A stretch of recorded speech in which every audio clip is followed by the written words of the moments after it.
Hello hello नमस्कार दोस्तों। आप सभी का स्वागत है आपके अपने यूट्यूब चैनल AB97 क्लासेज में। मैं अजय सिंह आपका फिर से हार्दिक स्वागत करता हूं। आज की इस वीडियो में हम ताम्रपाषाणिक संस्कृति चालकोलिथिक कल्चर के बारे में हम अध्ययन करेंगे। ये जो क्लास हमारी है यूजीसी नेट एग्ज़ाम के साथ, यूजीसी नेट एग्ज़ाम के लिए जो जून 2024 एग्ज़ाम टारगेट है उसके लिए हमारी ये क्लास इम्पोर्टेंट है। इसके साथ साथ जो आरपीएससी एग्ज़ाम और एचपीएससी असिस्टेंट प्रोफेसर एग्ज़ाम है उनके लिए ये भी क्लास हमारी इम्पोर्टेंट रहने वाली है। इसके साथ साथ जो टीजीटी पीजीटी है उसके लिए भी एक क्लास हमारी बेहतरीन रहने वाली है। बात करें इसमें हम ताम्रपाषाणिक संस्कृति हम अध्ययन करेंगे। इससे पहले हम बात करें तो कौन सा चैप्टर हम कर चुके हैं, 3 अध्याय हम कर चुके हैं। पहला जो हमारा अध्याय था वो था इतिहास और उसके इतिहास के बारे में और भारत के नामकरण के बारे में, भारत के नामकरण के बारे में वो हम कर चुके हैं अध्ययन। इसके बाद अगर बात करें नामकरण के बाद हमने जो हमारा स्रोत है, सोर्स से संबंधित जो क्वेश्चन थे वो हम अध्ययन कर चुके हैं। सोर्स से संबंधित हमारे क्वेश्चन थे वो हम अध्ययन कर चुके हैं। इसके बाद हम तीसरा जो हमारा अध्याय था वो था सिंधु सभ्यता। किससे संबंधित था? सिंधु सभ्यता। सिंधु सभ्यता से हम अध्ययन जो हमारे क्वेश्चन बनने की संभावना थी, इम्पोर्टेंट पॉइंट हम अध्ययन कर चुके हैं। और आज का जो हमारा अब अध्याय है नंबर 4 वो है ताम्रपाषाणिक संस्कृति। इसके बारे में अध्ययन करेंगे, डिस्कशन करेंगे। और ये जो यहाँ से हमारे यूजीसी नेट परीक्षा में एक क्वेश्चन यहाँ से हमारा बन सकता है। तो शुरू करते हैं। Chalcolithic culture. भारतीय उपमहाद्वीप के कुछ हिस्सों में तांबे का प्रयोग। ताम्रपाषाणिक संस्कृति चालकोलिथिक कल्चर को क्या कहा जाता है? तांबे के कारण। किसके कारण? तांबे के कारण। 3000 ईसा पूर्व से शुरू हो गया था। उत्तर भारत के पुरातत्व में जो उत्तर भारत के पुरातत्व है उसमें ताम्र निधियों का अत्यंत महत्वपूर्ण स्थान है। तांबे के उपकरण कांटेदार बर्छी भारत में सबसे पहले 1822 में कानपुर के बिठूर नामक स्थान से मिला है। इंपॉर्टेंट क्वेश्चन है यहाँ से जो हमारा इंपॉर्टेंट क्वेश्चन बन सकता है। भारत में सबसे पहले 1822 के कानपुर के बिठूर नामक स्थान से हमें तांबे के उपकरण मिले हैं। तो ताम्रपाषाण संस्कृति हम अध्ययन कर रहे हैं। सबसे पहले तांबे का जो उपकरण हमें मिला है, बर्छी मिला है कांटेदार, वो 1822 में कानपुर के बिठूर नामक स्थान से मिला है। इंपॉर्टेंट है, अंडरलाइन है, जो भी कर सकते हो या नोट कर सकते हो जरूर कीजिए इस पॉइंट को। 1822 में कानपुर के में हमारे बिठूर है नामक स्थान, वहां से तांबे का उपकरण हमें मिला है। सबसे बड़ी ताम्र निधि मध्य प्रदेश के गुंगेरिया से प्राप्त हुई है। बात यहाँ 2 क्वेश्चन हमारे बन रहे हैं यहाँ से इसी स्लाइड से, इसी 2 लाइनों से।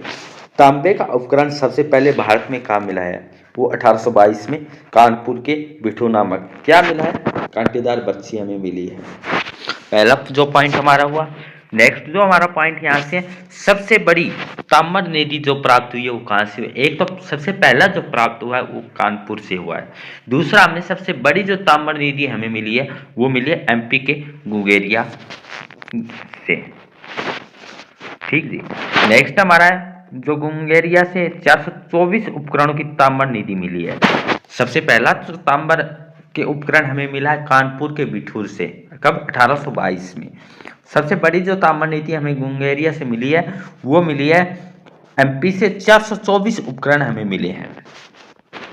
नेक्स्ट जो हमारा पॉइंट है वह 31 ताम्र मानव आकृति मुरादाबाद के मदरपुर यूपी से पाई गई है। तो सबसे पहला जो एमपी है, एमपी से हमें ताम्र के उपकरण मिले हैं वो 424 मिले हैं। और 2001 में 31 ताम्र जो हमें मिले हैं वो यूपी से मिले हैं। सर्वप्रथम बी ए स्मिथ महोदय ने ताम्र नीति के संदर्भ के अपने विचार अंतर्राष्ट्रीय स्तर पर उठाए थे। ताम्र नीति ताम्र पाषाण के बारे में जो अंतर्राष्ट्रीय स्तर पर जो विचार उठाए थे वो किसके द्वारा उठाए गए? B.S. स्मिथ महोदय के द्वारा। क्वेश्चन इंपॉर्टेंट है हमारा बन रहा है। सबसे पहला जो हमारा क्वेश्चन बना है, ताम्र के उपकरण सबसे पहले भारत में 1822 में कानपुर के विठू नामक स्थान से मिला है। दूसरा सबसे बड़ा जो ज्यादा जो मिले हमें गुंगेरिया से मिले हैं, वो का MP में कितने मिले? 424। फिर 31 मानव आकृतियां मिली है, यूपी से मिली है। फिर हमारा पॉइंट है जो इस ताम्र नीति को अंतर्राष्ट्रीय स्तर पर उठाने का कार्य किसके द्वारा किया गया है? B.S. स्मिथ के द्वारा किया गया है।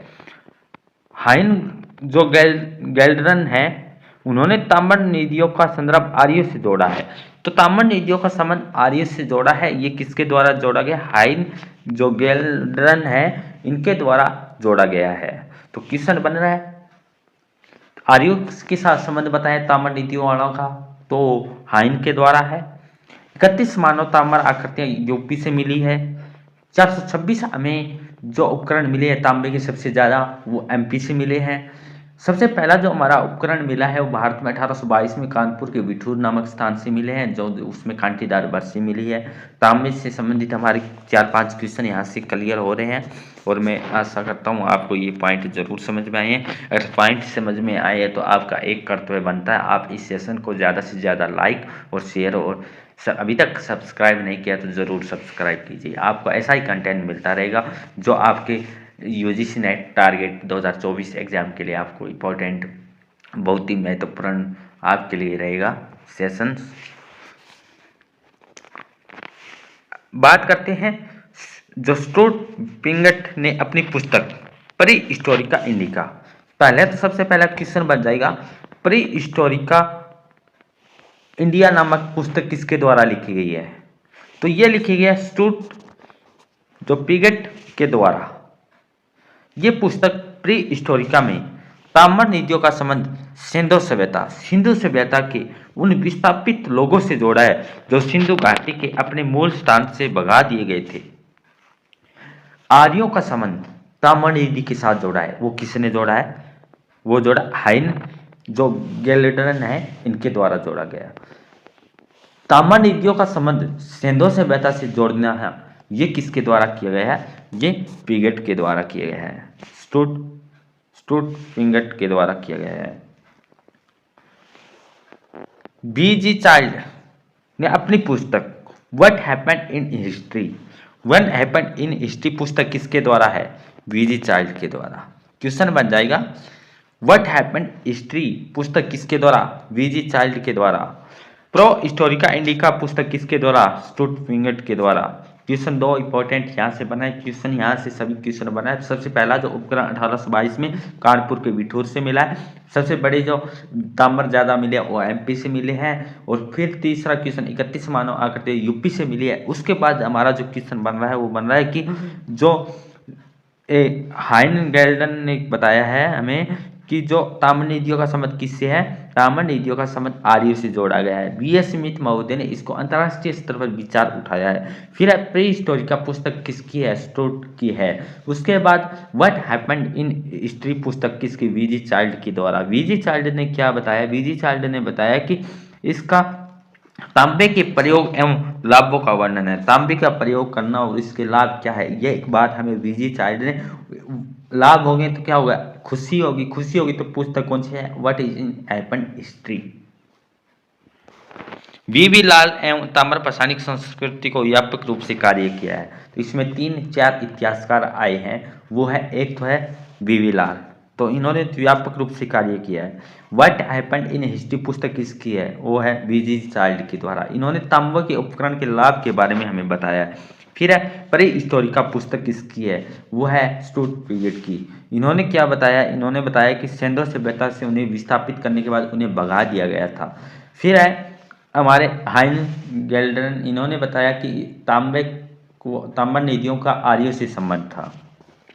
नेक्स्ट पॉइंट की तरफ बढ़ते हैं। तो इसमें जो हम साथ साथ में तो पढ़ रहे हैं, साथ में हमारे क्वेश्चन है और रिवीजन हम फॉर्म में कर रहे हैं।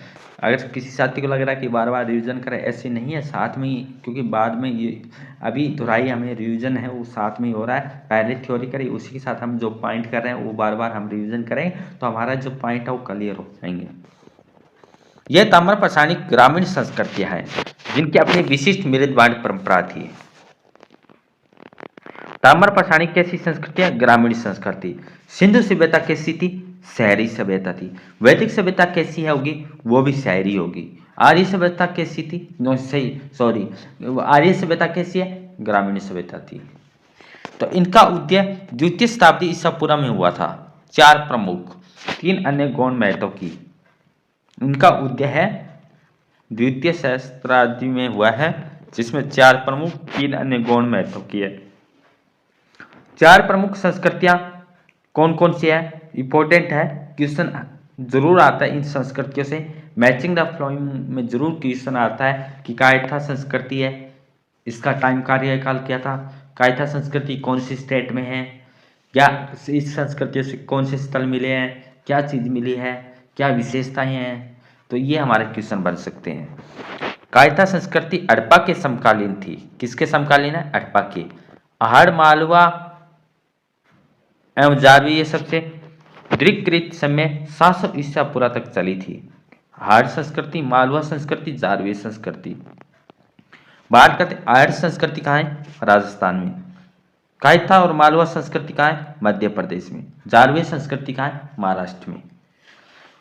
ये तीन अन्य ताम्र पाषाणिक संस्कृतियां सावलदा, प्रभास एवं रंगपुर।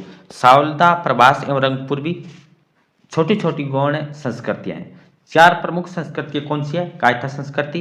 क्वेश्चन बन जाएगा इनमें से कौन सी चार प्रमुख संस्कृति है, तो इसमें चार प्रमुख संस्कृति कौन सी है? कायथा संस्कृति, मालवा संस्कृति, जारवे संस्कृति और आहड़ संस्कृति। पूछा जाएगा कि इनमें से कौन सी तीन प्रमुख गौण संस्कृति है, तो कौन सी है? सावलदा, प्रभास, रंगपुर।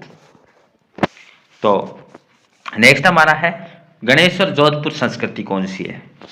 गणेश्वर जोधपुर संस्कृति के बारे में हम बात करें तो पूर्वी राजस्थान, जोधपुर साहिबी नदी के किनारे पर स्थित है।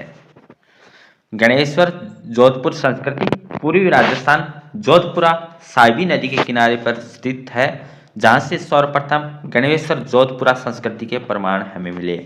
सबसे पहले गणेश्वर जोधपुरा संस्कृति के प्रमाण हमें कहाँ मिले?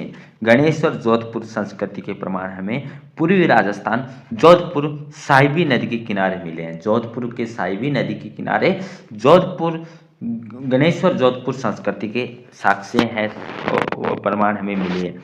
यहाँ से जोधपुर संस्कृति से हमें आहड़, गिलोंद, मरमी एवं बालाथल प्रमुख ताम्र पाषाणिक स्थल है। तो क्वेश्चन बनेगा इनमें से कौन से गणेश्वर जोधपुर संस्कृति के ताम्र पाषाणिक स्थल है? तो आहड़, गिलोंद, मरमी, बालाथल। आहड़, गिलोंद, मरमी, बालाथल ताम्र पाषाणिक स्थल जोधपुर संस्कृति, गणेश्वर जोधपुर संस्कृति से संबंधित। क्वेश्चन यहाँ से बन रहा है, एक क्वेश्चन हमारा इंपॉर्टेंट जो इस स्लाइड से, कि जोधपुर, गणेश्वर जोधपुर संस्कृति पूर्वी राजस्थान के साहिबी नदी के किनारे पर स्थित था। पूर्वी राजस्थान के किनारे पर स्थित था। कथन एक सही है हमारा। दूसरा है, ये सर्वप्रथम गणेश्वर जोधपुर संस्कृति के यहाँ प्रमाण मिले हैं। इसमें जो स्थल मिले हैं वो हमें आहड़, गिलोंद, मरमी और बालाथल ताम्र पाषाणिक, क्योंकि कारण और कथन दोनों ही स्टेटमेंट सही बन रही है। ऐसे क्वेश्चन, ये स्थल बनास नदी के क्षेत्र में है। जो यह है हमें आहड़, गिलोंद, मरमी और बालाथल है, ये कौन सी नदी स्थल है? बनास नदी के क्षेत्र में, इसलिए यहाँ की ताम्र पाषाण संस्कृति को बनास संस्कृति भी कहती हैं। गणेश जोधपुर संस्कृति, बनास संस्कृति। बालाथल की खोज वीएन मिश्रा ने की थी। जो बालाथल है इसकी खोज किसके द्वारा की गई है? इसकी खोज वीएन मिश्रा ने की है। बालाथल की खोज किसके द्वारा की गई है? वीएन मिश्रा के द्वारा की गई है। न्यूनतम ज्ञात स्थल है बालाथल से रेड स्लिप वेयर, इंपॉर्टेंट है, अंडरलाइन कर लेना कि बालाथल से रेड स्लिप वेयर, लाल लेप, मृदभांड, बेर था यू आकार के चूल्हों का प्रमाण हमें मिलता है। इंपॉर्टेंट पॉइंट हमारा यहाँ से क्या बन रहा है कि गणेश्वर जोधपुर संस्कृति साहिबी नदी के किनारे स्थित है। गणेश्वर जोधपुर संस्कृति के प्रमाण हमें मिले हैं। इस संस्कृति से हमें अहाड़, गिलोंद, मरमी और बालाथल ताम्र पाषाणिक स्थल भी है। और ये अहाड़, गिलोंद, मरमी, बालाथल ये स्थल हमें बनास नदी के क्षेत्र में है, बनास नदी के क्षेत्र में है। ये यहाँ की ताम्र पाषाण संस्कृति को बनास संस्कृति भी कहते हैं। यहाँ की ताम्र पाषाण संस्कृति को बनास संस्कृति भी कहते हैं। एक स्थल जो बालाथल है इन चारों में से, इसकी खोज बीएन मिश्रा ने की है। तो बालाथल की खोज किसके द्वारा की गई है? बालाथल की खोज बीएन मिश्रा ने की है। ये एक न्यूनतम ज्ञान स्थल है। बालाथल में हमें क्या मिला है? रेड स्लिप वेयर मिला है, लाल मृत भांड भी मिला है, बेर और यू आकार के चूल्हे का प्रमाण भी हमें मिला है। गणवेशर के दोहरे छल्ले और पेन हड़प्पाई स्थलों से भी मिलते हैं। हाड़, हाड़ के बारे में हम अध्ययन करें। हाड़ संस्कृति, हाड़ संस्कृति नदी के तट पर है। हाड़ क्या है? हाड़ संस्कृति हाड़ नदी के तट पे है, इसलिए इसे हाड़ संस्कृति भी कहा जाता है। उदयपुर जिले में है। हाड़ संस्कृति किस जिले में है? उदयपुर जिले में है। हाड़ कौन सी नदी के किनारे है? हाड़ नदी के किनारे हैं। इसके स्थानीय लोगों को धूलकोट के नाम से जाना जाता है। स्थानीय लोगों को किस नाम से जाना जाता है? धूलकोट के नाम से जाना जाता है। हाड़ संस्कृति हाड़ नदी के किनारे पे, और इसे उदयपुर जिले में इसके यहाँ के लोगों को धूलकोट के नाम से भी जाना जाता है। हाड़ की खोज रतन चंद्र अग्रवाल ने की थी। हाड़ की खोज किसने की थी? रतन चंद्र अग्रवाल ने की थी। हाड़ का प्राचीन नाम ताम्रवती अर्थात तांबे वाली जगह है। हाड़ का प्राचीन नाम ताम्रवती है, तांबे वाली जगह है। कहाँ है? उदयपुर में है। और इसे हाड़ संस्कृति भी कहा जाता है। हाड़ नदी के किनारे यहाँ के लोगों को धूलकोट कहा जाता है। इसकी खोज रतन चंद्र अग्रवाल ने की थी। ये स्पष्ट रूप से तांबे को गलाने की प्रक्रिया के प्रमाण हमें मिलते हैं। यहाँ से हाड़ से हमें स्तूप का कलश, मनोती कुंड आदि के साक्ष्य भी हमें मिले हैं। हाड़ से तांबे का प्रयोग साक्ष्य तो प्राप्त हुआ है, परंतु यहाँ के कोई उपकरण है वो नहीं मिलते। बहुमुखी चूल्हा पर पैर से चालित चक्की, सूत काटने के चरखे, लोहे की वस्तुओं की प्राप्ति हुई है। पुरातत्वविद है, इन्होंने यहाँ से उपमहाद्वीप में लोहे के उपयोग का प्राचीनतम साक्ष्य माना है। हाड़ संस्कृति का सबसे प्रमुख विशेषता क्या है? टेराकोटा के बेल। हाड़ संस्कृति की प्रमुख विशेषता क्या है? टेराकोटा के बेल। तो हाड़ के बारे में क्या क्वेश्चन बने हैं? हाड़ कौन सी नदी पे है? हाड़ है वो हाड़ सभ्यता है वो हाड़ नदी के तट पे है। कौन से जिले में? उदयपुर जिले में है। यहाँ के लोगों को क्या कहा जाता है? धूलकोट कहा जाता है। यहाँ की खोज किसने की थी? रतन चंद्र अग्रवाल ने की थी। इसके नाम क्या है? ताम्रवती, तांबे वाले की जगह है। और तांबे की गलानी की प्रक्रिया के प्रमाण हमें मिलते हैं। यहाँ से जो स्तूपा है, मनोती कुंड के साक्ष्य हमें मिलते हैं। तांबे का प्रयोग साक्ष्य तो प्राप्त हुआ, परंतु यहाँ से कोई उपकरण नहीं मिले। बहुमुखी चूल्हो है, पैर से चालित चक्की, सूत काटने के चरखे और लोहे की वस्तुएं भी हमें मिली है। और यहाँ का प्राचीनतम साक्ष्य हमें हाड़ संस्कृति का सबसे प्रमुख विशेषता है टेराकोटा के बेल। अब नेक्स्ट जो हमारा पॉइंट है वो गिलोंद। गिलोंद कहाँ है? राजस्थान में। गिलोंद कहाँ है? राजस्थान में। राजस्थान के कौन से जिले में? चित्तौड़ जिले में है। कौन सी नदी पे है? बनास नदी पे है। कौन सी नदी पे? बनास नदी पे। यहाँ से एकमात्र ताम्र पाषाणिक स्थल जहाँ से प्रस्तर फलकों के उद्योग के मकानों के निर्माण और पक्की ईंटों के साक्ष्य हमें गिलोंद से मिले। गिलोंद का राजस्थान के कौन सी जिले में? चित्तौड़ जिले में। कौन सी नदी? बनास नदी। यहाँ से एकमात्र ताम्र पाषाणिक स्थल मिला है जहाँ से प्रस्तर फलकों के उद्योग के पक्की ईंटों के साक्ष्य हमें मिलते हैं। मरमी है, राजस्थान के चित्तौड़गढ़ जिले में है। ये एक ताम्र पाषाणिक स्थल है जहाँ से बैलों की मिट्टी की मिरने मूर्तियां मिली है। मालवा, मालवा है ताम्र पाषाणिक स्थल है। ये कहाँ है? राजस्थान में है। यहाँ से माहेश्वर, कायथा एवं नवटोली और नारती एवं नागदा और डगवाड़ा आदि है।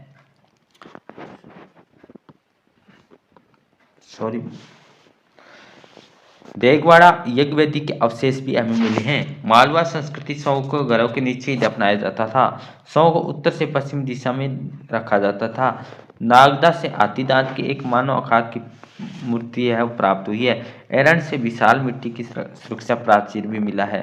कायथा संस्कृति, इसलिए मालवा संस्कृति को भी कायथा संस्कृति भी कहा जाता है। मालवा और कायथा संस्कृति, मालवा को कायथा संस्कृति भी कहा जाता है। कायथा की खोज बीएस वाकनकर ने की थी। कायथा संस्कृति हड़प्पा संस्कृति के समकाल माना जाता है। उज्जैन के निकट काली सिंधु नदी के तट पर स्थित है। इसी स्थल को साहित्य में कपित कपित कहा जाता है, जो ब्राह्मीर की जन्म स्थली है। नेक्स्ट पॉइंट, एक नीचे पॉइंट हमारा इसमें क्या है, कुछ पुरातात्विक कायथा को सावला संस्कृति का दूसरा केंद्र मानते हैं। सावला का दूसरा केंद्र हमें कायथा संस्कृति को मानते हैं। मालवा संस्कृति के मृद भांड ताम्र पाषाणिक मृद भांडों के सर्वश्रेष्ठ माने गए हैं। हल्के लाल या गुलाबी रंग के हैं। जो यहाँ के जो मृद भांड है हल्के और या गुलाबी रंग के हैं, जिनके ऊपर काले रंग का अलंकरण भी किया गया है। मालवा संस्कृति के मृद भांड समस्त ताम्र पाषाणिक मृद भांडों में सर्वश्रेष्ठ माने गए हैं। हल्के लाल या गुलाबी रंग के हैं, जिनके ऊपर काले रंग का अलंकरण भी किया गया है। कायथा से एक घड़े में 40,000 मनका के दाने मिले हैं। कायथा से एक घर में तांबे की 28 या 29 चूड़ियाँ, 175 मनके और अगेट का हार मिला है। 160 मनकों वाले कोलियन हार और 2 कुल्हाड़ी मिली है।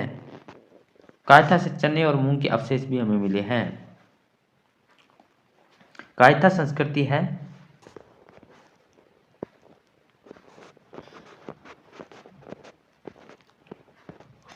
कायथा संस्कृति से क्या क्वेश्चन बने।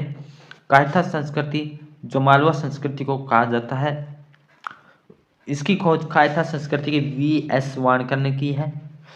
हड़प्पा संस्कृति समकालीन मानी जाती है। सिंधु नदी के तट पर स्थित है ये, उज्जैन में, MP में। इस स्थल को साहित्य में क्या कहा जाता है, कपिथक कहा जाता है। ये स्थान जो वर्मयार की जन्म स्थली है। मालवा संस्कृति के मृद भांड समस्त ताम्र पाषाणी मृद भांडों को सर्वश्रेष्ठ माने गए हैं। हल्के लाल या गुलाबी रंग के हैं, ऊपर काले रंग का अलंकरण भी किया गया है। कायथा संस्कृति घड़े में 40,000 मनके के दाने मिले हैं। एक घर में तांबे की 28-29 चूड़ियाँ हैं। 175 मनके वाला अगेट का हार मिला है। 160 मनकों वाले कॉर्नियल हार मिले हैं। 2 कुल्हाड़ी मिली है। कायथा से चने और मूंग के अवशेष भी हमें मिले हैं। सावला संस्कृति पश्चिमी दक्कन की प्राचीनतम कृषक संस्कृति सावलदा एवं तापी घाटी में स्थित से प्राप्त होती है। कौन सी घाटी से, तापी घाटी से। सावलदा संस्कृति की शुरुआत 3000 ईसा पूर्व में की गई है। इसका विस्तार तापी और उत्तरी महाराष्ट्र की गोदावरी नदी के बीच है। सावलदा संस्कृति की विशेषता चाक से बने चॉकलेटी मृद भांड है। नवदा टोली MP के खरगोन जिला के नर्मदा नदी घाटी पर है। इसका उत्खनन HD संकालिया ने किया था। यह महाद्वीप का सबसे विस्तृत उत्खननित ताम्र पाषाणिक स्थल है। नवदा टोली से तकली बर्तन और 4 मंदिरों की आकृति और अग्निवेदिका भी प्राप्त हुई है। महाराष्ट्र, यहाँ के प्रमुख स्थलों में महाराष्ट्र में कौन से हैं, जारवे, नेवासा, चंदौली, प्रकाश, इनामगांव, जैमाबाद, भाल एवं सोनगांव। जारवे, नेवासा, चंदौली, इनामगांव, जैमाबाद, भाल और सोनगांव महाराष्ट्र के प्रमुख जारवी संस्कृति है। महाराष्ट्र के दक्कन में ताम्र पाषाणिक संस्कृति को जारवी संस्कृति भी कहा जाता है। संपूर्ण महाराष्ट्र की ताम्र पाषाणी इनामगांव में सबसे विस्तृत और विशद उत्खनन कार्य किया है। जारवी गोदावरी की सहायक परवरा नदी के तट पर है। सोने के आभूषण केवल जारवी संस्कृति से मिलते हैं। सोने के आभूषण कहाँ से मिलते हैं, जारवी संस्कृति से मिलते हैं। टोटीदार और नोतली मृद भांडों का मिलना भी इस जारवी संस्कृति की विशेषता है। जारवी संस्कृति से टोटीदार और नोतली मृद भांड मिले हैं। सोने के आभूषण जारवी संस्कृति से मिले। गोदावरी की सहायक नदी परवरा नदी के तट पर जारवी संस्कृति है। जारवी संस्कृति के लोगों ने शवदाह का परंपरा विशिष्ट थी। वयस्कों को कब्रों में दफनाया, जिनके सिर उत्तर पैर और सिर्फ उत्तर की तरफ, पैर दक्षिण की ओर था। जारवी संस्कृति में वयस्कों को पैर जानबूझकर काटकर अलग कर दिया जाता था। जारवी की मृद भांडों की प्राप्ति नवदा टोली और कर्नाटक के केटी नसीरपुर से भी हुई है। नेवासा रेशम जिसे कहाँ है, महाराष्ट्र में। साहित्य में कोश्य भी कहा जाता है। नेवासा को साहित्य में क्या कहा जाता है, कोश्य। महाराष्ट्र का है, ताम्र पाषाणिक स्थल है। प्राचीनतम साक्ष्य यहीं से मिलता है। यहाँ से पटसन एवं शीशविहीन देविकाओं की मूर्तियों के साक्ष्य हमें मिलते हैं। पटसन और शीशविहीन देवियों की मूर्ति के साक्ष्य, पटसन और शीशविहीन देवियों की मूर्तियों के साक्ष्य में कौशे के मिलते हैं, जिसे नेवासा भी कहा जाता है। दैमाबाद, जारवी संस्कृति का सबसे बड़ा स्थल कौशा है, दैमाबाद है। कहाँ है? महाराष्ट्र में। तांबे के साथ साथ कांसे की भी वस्तु मिली है, जिसे गणेश की मूर्ति, सारथी युक्त रथ, सांड और गेंडा हाथी भी मिला है। दैमाबाद की दुर्गीकरण किए जाने की पर खाई बनाए जाने के साक्ष्य मिले हैं। घरों में आंगन तथा पत्थर की लिंग प्राप्त हुआ है। अन्य प्राप्तियां लोबिया, कुल्ची, तांबे गलाने की भट्टियां भी मिली है। नक्काशीदार दांत भी मिले, अग्नि वेदिका भी मिली है। अर्धवृत्त आकार के मंदिर भी मिला है। कसाई खाना भी दैमाबाद से मिला है। कुम्हार का घर, मन के बनाने वाले व्यवसाय का प्रमुख भी दैमाबाद से मिला है। दैमाबाद में शिशु सुक्रवी का उदाहरण भी मिलता है। यहाँ की एक विशेषता यह है कि यहाँ की किशोरावस्था और शैशवावस्था में भी गाड़ा गया है। इनाम गांव, कौन सा गांव? इनाम गांव। इनाम गांव की बात करें तो यहाँ से बर्तन पकाने की भट्टी भी मिली है। इनाम गांव से विशाल चूल्हे और अन्ना घर भी इनाम गांव से मिला है। आवासीय घर और सिंचाई हेतु बहुत से सारे नहर, सरहीन मातृ देवी और वृषभ की मिलने मूर्तियां भी इनाम गांव से मिली है। इनाम गांव से जुड़वा संस्कृति की खोज भी हुई है। 420 मीटर लंबा और 6 मीटर चौड़ा भी इनाम गांव से मिला है। सिंचाई हेतु जलाशय, फसलों गेहूं, जौ, मसर, धान के साक्ष्य भी इनाम गांव से मिले। इनाम गांव के वाल्की गांव में जारवी संस्कृति भी प्राप्त हुई है। पूर्वी भारत, पूर्वी भारत के बिहार में सिरान, सेनवार, सोनपुर और तालती में, बंगाल में पांडु राजा डिबी एवं महिषगढ़, महिपाल प्रमुख तम्मर पसाणी स्थल है। विंध्य क्षेत्र में इमलीढी, नरहन, सोंगेरा, साईपाई, खेराडी और ककोरिया, चंदौली प्रमुख ताम्र प्रसारणिक स्थल है। इलाहाबाद के झुंसिया हवेलिया ग्राम की खुदाई बीडी मिश्रा ने की थी। आंध्र प्रदेश के कर्नूल जिले में लिंगनपल्ली एवं रामापुरम ताम्र प्रसारणिक संस्कृति के उपकरण भी हमें मिले हैं। मृद भांड, ताम्र प्रसारण के 2 प्रमुख मृद भांड मिले हैं। काला एवं लाल कृष्ण लोहित मृद भांड सबसे अधिक प्रचलित था, जो सर्वाधिक प्राप्त मृद भांड है। गैरिक मृद भांड ओसीपी इस संस्कृत के विशिष्ट मृद भांड है। ताम्र पाषाण के 2 प्रमुख मृद भांड है, काला लाल कृष्ण लोहित मृद भांड, ये सबसे अधिक प्रचलित था, ये सर्वाधिक प्राप्त मृद भांड है। गैरिक मृद भांड जो जारवी संस्कृति की सबसे विशिष्ट विशेषता थी। महापाषाण शब्द ग्रीक शब्द है, जिसे मेगास क्या कहा जाता है? महा से बड़ा, लिथोस मतलब पत्थर से मिलकर बना है। बड़ा पत्थर जिसे महापाषाण कहा जाता है। महा बड़ा, पाषाण पत्थर, इसका ग्रीक अर्थ है मेगोस और लिथोस। तो महापाषाण शब्द किससे बना? मेगोस और लिथोस से, मतलब कि बड़ा पत्थर। इस संस्कृति के लोगों ने अपने मृतकों को समाधियों में गाड़ते थे। किस में गाड़ते थे? समाधि बना के। उनकी सुरक्षा बड़े बड़े पत्थर के चारों ओर लगाते थे। तो जैसे ये समाधि है, इसके आसपास क्या है? बड़े पत्थर लगा दिए जाते थे। तो इससे क्या कहा जाता है? महापाषाण युगीन संस्कृति, जो मेगालिथिक कल्चर भी कहा जाता है। इसके बारे में इसलिए इसे महापाषाण संस्कृति भी कहते हैं। यद्यपि यह संस्कृति भारत के पूर्वी, मध्य, उत्तर पश्चिमी क्षेत्र में पाई जाती है। यह संस्कृति कहाँ पाई जाती है? नोट करना है, ये पूर्वी, मध्य और उत्तर पश्चिमी क्षेत्र। कौन सा? उत्तर और पश्चिमी क्षेत्र और मध्य में पाई जाती है। दक्षिण भारत में इस संस्कृति का विशेष महत्व भी है। कहाँ है? दक्षिण भारत में भी पाई गई है। पूर्वी, मध्य और उत्तर पश्चिमी क्षेत्र और दक्षिण भारत में भी इस संस्कृति का वह विशेष महत्व था। कौन सी संस्कृति है? महापाषाण युगीन संस्कृति। इससे पहले हम कौन सी संस्कृति के बारे में अध्ययन किया था? ताम्रपाषाण। इससे पहले कौन सी? सिंधु सभ्यता। दक्षिण भारत में पाषाण युग के बाद, दक्षिण भारत में पाषाण युग के बाद यह संस्कृति शुरू हुई है। किसके बाद? दक्षिण भारत में पाषाण युग, जो पत्थर युग है, इसके बाद कौन सी संस्कृति का युग हुआ है? महापाषाण युग संस्कृति का युग शुरू हुआ है। मेगालिथिक कल्चर का आया है। बीडी कृष्ण स्वामी के नेतृत्व में दक्षिण भारत में समाधियों की खोज की गई है। दक्षिण भारत में समाधियों की खोज किसके द्वारा की गई है? बीडी कृष्ण स्वामी। बीडी कृष्ण स्वामी ने दक्षिण भारत में समाधियों की खोज की गई है। ब्रह्मगिरी, मास्की, पुदुकोट्टे, चिंगलपुत और सानूर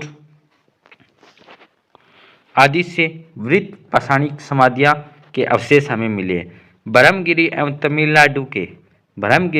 तमिलनाडु के चिंगलपुत से डालमेन समाधियां भी मिली है। कौन सी समाधि मिली है? डालमेन समाधि। डालमेन समाधि हमें कहाँ से मिली है? ब्रह्मगिरी एवं तमिलनाडु का कौन सा? चिंगलपुत। चिंगलपुत कहाँ है? तमिलनाडु का। और ब्रह्मगिरी से और तमिलनाडु के चिंगलपुत से डोलमेन समाधियां हमें मिली है। चिंगलपुत तमिलनाडु के से स्तूपाकार एवं वृत्ताकार संगोरा एवं अंत्येष्टि कलश का भी उदाहरण प्राप्त होता है। किसका? अंत्येष्टि कला का उदाहरण हमें प्राप्त होता है। कर्नाटक में ब्रह्मगिरी, मास्की एवं अलूर, आंध्र प्रदेश एवं कदमपुर, नागार्जुनकोंडा, मीरापुर और अमरावती, ये कौन से स्थल है? कर्नाटक में ब्रह्मगिरी, मास्की कर्नाटक से, अलूर कर्नाटक से और आंध्र प्रदेश के कौन से? कदमपुर, नागार्जुनकोंडा, मीरपुर एवं अमरावती कौन से स्थल है? आंध्र प्रदेश के। कदमपुर कौन सा है? अमरावती का। नागार्जुनकोंडा कौन सा है? आंध्र प्रदेश का। मीरपुर अमरावती भी आंध्र प्रदेश की। कर्नाटक के ताम्र पाषाणी महापाषाणी योगिन कौन से? ब्रह्मगिरी, मास्की और अलूर कर्नाटक के। तमिलनाडु कौन सा है? चिंगलपुत। तमिलनाडु में और भी कौन से? तमिलनाडु में चिंगलपुत भी था और कौन सा? आदिचनल्लूर तमिलनाडु का। अमृत मंगलम और सनूर भी तमिलनाडु। केरल की कौन से? माचड़, पजियनूर एवं मंगूड़।